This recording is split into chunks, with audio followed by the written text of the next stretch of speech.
Masa majlis menjemput yang berbahagia Datuk Seri Ramli bin Mat Dali untuk menyampaikan amanat dan seterusnya merasmikan penutupan majlis program pada pagi ini. Untuk itu, majlis dengan penuh hormat dan takzimnya mempersilakan.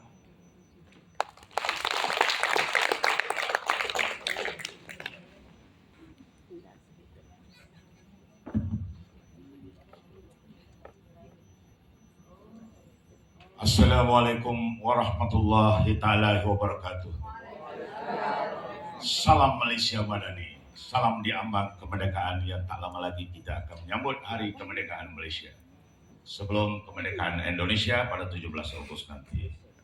Yang saya hormati Tuan Arif Bapa selaku penolong pengarah Akademik Kenegaraan Malaysia Wilayah Persekutuan, dan terima kasih kepada pengacara majlis Cik Hanif yang bersusah payah daripada awal dah 3 hari yang lalu bersama dengan kita. Yang dihormati, abaikan ilmu yang telah kita kecapi selama ini, selama 3 hari di sini.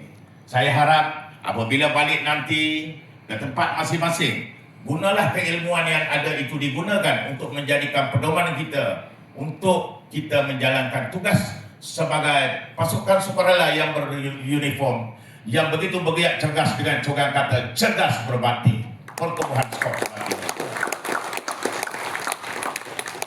Saya mengucapkan ribuan terima kasih kepada tenaga pengajar di sini yang telah memberi ruang dan tunjuk ajar yang baik. Di dalam kita menerima ilmu di pusat latihan ini, saya harap ahli-ahli PSBM sebagaimana Tuan dah bagi tahu tadi, jangan berkecil hati. Ada yang marah itu adalah biasa di dalam latihan. Sebab ini adalah, saya tengok ini adalah sedikit saja, tak sampai 3%. Kalau saya dulu sebagai anggota tentera dalam perisikan, lagi dahsyat dibuatnya kepada saya. Saya kursus saja hampir 7 tahun Tuan, untuk maklumat Tuan. Satu CI, Counter Intelligence, Combat Intelligence, berbagai-bagai yang saya dah terima. Setahun sekali dapat diploma. Itu adalah paling dahsyat sekali yang saya terima. Tetapi saya tanam ideologi sampai ke hari ini. Saya gunakan keilmuan itu untuk menjalankan tugas saya sebagai pasukan sukarela yang ada sekarang dalam pertubuhan skop bakti Malaysia. Pelajaran inilah yang saya gunakan sebenarnya. Dari segi gerak saraf, peran saraf dan pelbagai-bagai yang saya gunakan untuk mendidik pasukan sukarela yang kita tubuh sekarang ini bergiat tanpa mengira penat dan lelah. Kita sentiasa membantu kepada mereka yang memerlukan. Saya mengharap inilah sebenarnya pusat latihan yang kita kenal. Padan jarak, padan kuku jauh dari tempat orang ya. Kalau nak keluar pun susah di Sungai Pelek tu. Saya ambil masa dalam 11 minit. Saya kira memang jauh. Kalau keluar malam cukup takut. Ke kiri ke kanan adalah kelapa sawit. Itulah pusat latihan ya, yang tuan-tuan tahu. Tapi tawaran yang telah diberi oleh Tuan Pengarah tadi, di malam Tuan Pengarah, bahawa beliau bersetuju untuk memberi ruang kepada kita.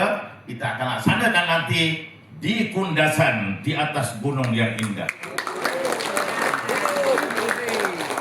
InsyaAllah dari segi apa yang ada, saya akan cuba yang terbaik dengan Tuan Pengarah untuk mohon untuk mohon pertimbangan dana dan sebagainya. Kita sama-sama ke Kundasan pula. Kita buat 3 hari 2 malam. Mungkin tuan-tuan tidak sampai di Kundasan. Saya adalah lama di Sabah. Kundasan adalah tempat yang begitu sejuk sekali, sama dengan Genting Highland. Kalau gadis-gadis di sana Datuk ya, semua pipinya merah. Sebab sejuk ya. Di sana memang bagus, tapi kita cubalah macam mana. Saya rasa dengan pertumbuhan kita ini adalah salah satu pertumbuhan, saya rasa bukan nak angkat diri lah sebagai presiden, adalah pertumbuhan yang terbaik di rantau ASEAN. Sebelum saya mengakhiri ucapan saya mengucapkan ribuan terima kasih kepada timbalan pengarah juga, dan semoga jentera-jentera yang ada, Cik Hanif dan juga tim-tim dia yang telah memberi ruang dan memberi pelajaran kepada kita yang bertukus lumus selama ini. Walaupun sesama kita makan di dewan yang sama, cuma beza sikit, jauh sikit lah daripada student ya, daripada pelajar saya. Nah, sebenarnya adalah makanannya sama. Itulah sebenarnya di pusat latihan, tuan-tuan. Tidak ada beza. Saya juga ucapkan terima kasih kepada pihak yang membekal makanan begitu enak sehingga 6 kali sehari ya. Saya tak pernah 6 kali sehari tu. paling tinggi pun 4 kali. Masuk 2 kali dah menyulur. Jadi saya tengok 6 kali. 6 kali ni Allah mak saya kata tak sah, ini boleh gemuk sini. Kalau duduk seminggu lagi bagus saya. Tapi itulah orang kata keprihatinan akademik kenegaraan Malaysia memberi ruang kepada kita untuk betul-betul menimba ilmu, untuk jati diri kita, untuk menyesuaikan diri kita, untuk kita taat dan setia kepada negara yang kita. Dengan lafaz Bismillahirrahmanirrahim, saya dengan ini dengan rasminya menutup kursus siri 126 di Akademi Kenegaraan Malaysia, Pertubuhan Skot Batu Malaysia. Sekian, terima kasih.